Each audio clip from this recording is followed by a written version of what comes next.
Henry Ford, born on July 30th, 1863, in Greenfield Township, Michigan, wasn't just your average farm boy. He was a farm boy who really had a driving ambition. From an early age, he displayed a remarkable aptitude for mechanics, often dismantling and reassembling watches given to him, much to the dismay of neighbors, who quickly learned to keep their timepieces far from his curious hands. In 1879, he left the family farm to apprentice as a machinist in Detroit, though he might say he was just exhausted with farm life. Ford worked various jobs throughout his early career, including at the Edison Illuminating Company, where he rose to chief engineer in 1893. You could say he really generated some career momentum there. The development of his first automobile wasn't exactly a smooth ride. His initial quadricycle in 1896 literally couldn't fit through the door of the shed where he built it. Talk about a design flaw that really closed the door on his first test drive.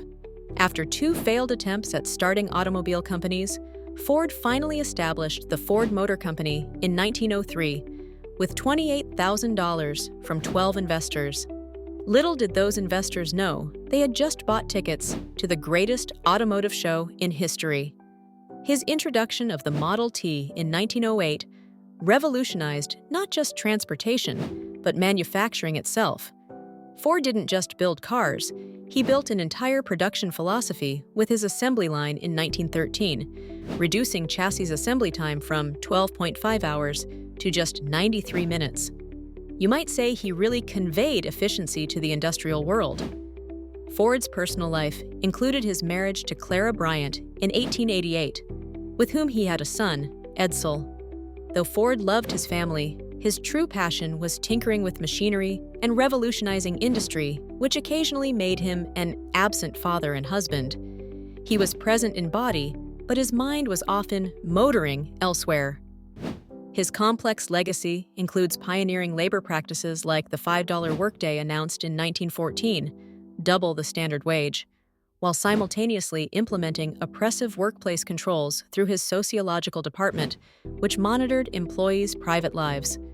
Ford was notorious for his my way or the highway approach, which is ironic considering he literally built the highways his cars would drive on. His infamous anti-Semitism and puzzling pacifism during World War I, culminating in his peace ship fiasco, stand in stark contrast to his industrial innovations, much like how his beloved Model T came in any color so long as it's black. A man of contradictions who assembled quite the complicated legacy,